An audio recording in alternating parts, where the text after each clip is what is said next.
ఏ విధంగా పదే పదే అబద్ధాలు చెప్తూ అవాస్తవాలు మాట్లాడుతూ మమ్మల్ని ఏదో బదనాం చేసి వాళ్ళు ఏదో గొప్పగా పనిచేసినట్టుగా ప్రొజెక్ట్ చేసుకోవడం మీరు అందరూ గమనిస్తున్నారు.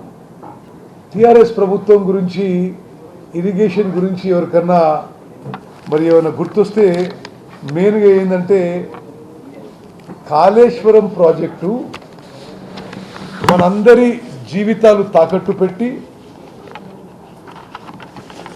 మన పిల్లల జీవితాలు తాకట్టు పెట్టి, వాళ్ళ పిల్లల జీవితాలు తాకట్టు పెట్టి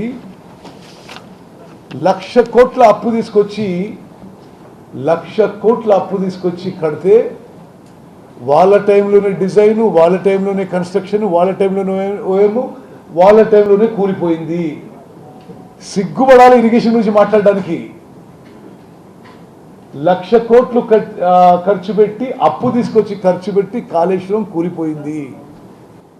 అసలు ఎంత నిస్సిగ్గుగా, నిర్లజ్జగా, ఒక పిల్లర్ కుంగిపోయింది, ఒక పిల్లరే కుంగిపోయింది. అసలు మేడిగడ్డ బ్యారేజే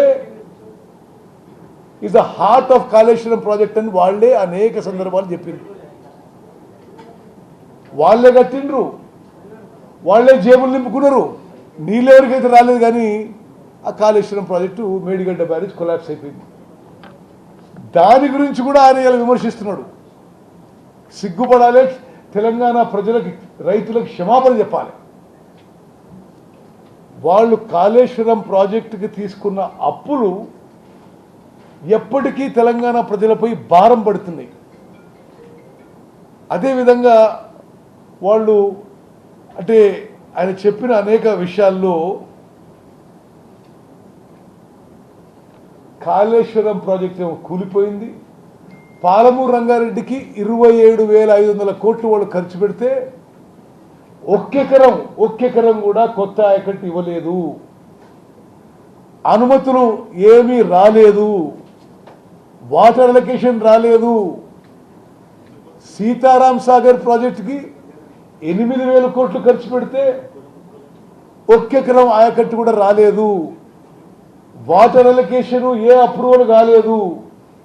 మేము దానికి ముందుకు తీసుకుపోయి ఇప్పుడు దానికి final water allocation, TSC approval మేము తీసుకొచ్చే చివరి దశలో ఉంటే మేం చేసినాం అంటున్నాడు. ఇప్పుడు సమ్మక్క సారక్క బ్యారేజు కట్టిండ్రు, కానీ దానికి కనీసం ఆయకట్టు కూడా ఐడెంటిఫై చేయలేవాళ్ళు. ఛత్తీస్గఢ్ నుంచి ఎన్ఓసీ తెచ్చుకోలే. అవి కూడా మా హయాంలోనే జరుగుతున్న విషయం కూడా నేను మనవి చేస్తున్నాను. ఇరిగేషన్ శాఖ వారి హయాంలో వారు ప్రాజెక్టు కట్టింది నీళ్ల కోసం కాదు, వారి జేబులు నింపుకోవడం తప్పితే మరొకటి కాదు అని చెప్పి స్పష్టంగా మనం చేస్తున్నాము. అదేవిధంగా అన్ని విధాలుగా ఇరిగేషన్ శాఖని సర్వనాశనం చేసిన ఘనత గత బీఆర్ఎస్ ప్రభుత్వాన్ని, ఆ పార్టీ పెద్దలదని చెప్పి నేను మనం చేస్తున్నాను. మ్యాన్ పవర్ విషయంలో, హెచ్ఆర్ విషయంలో, నిధుల విషయంలో, ఆయకట్టు విషయంలో, అనుమతుల విషయంలో అన్నిట్లో పూర్తిగా విఫలమై ఈరోజు ఏదో పెద్ద పెద్ద మాటలు మాట్లాడే ప్రయత్నం చేస్తున్నారు. మరి నిన్ననే అఖిల భారత ఇరిగేషన్ మినిస్టర్స్ కాన్ఫరెన్స్లో నేను మొదటి రోజు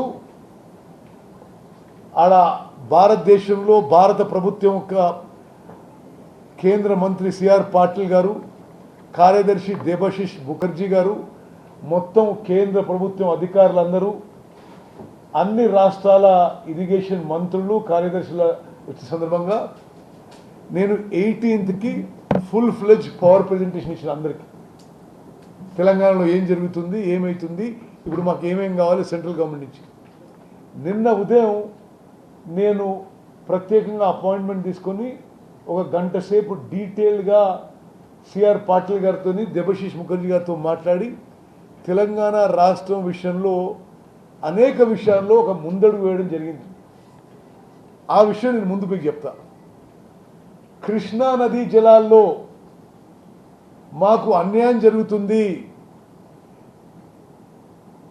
ఆంధ్రప్రదేశ్ ఎక్కువ నీళ్లు తీసుకుపోతుంది, మీరు కేఆర్ఎంబి ద్వారా కానీ మీరు డైరెక్ట్గా ఇంటర్వ్యూన్ అయి కేంద్ర ప్రభుత్వం యొక్క బాధ్యత తెలంగాణకి కృష్ణా నదీ జలాల్లో అన్యాయం చేయకుండా చూడాల్సిన బాధ్యత మేము ఉందని చెప్పి నేను నిన్న మొన్న మరి పూర్తిగా ఈ పనిలోనే చెప్పడం జరిగింది.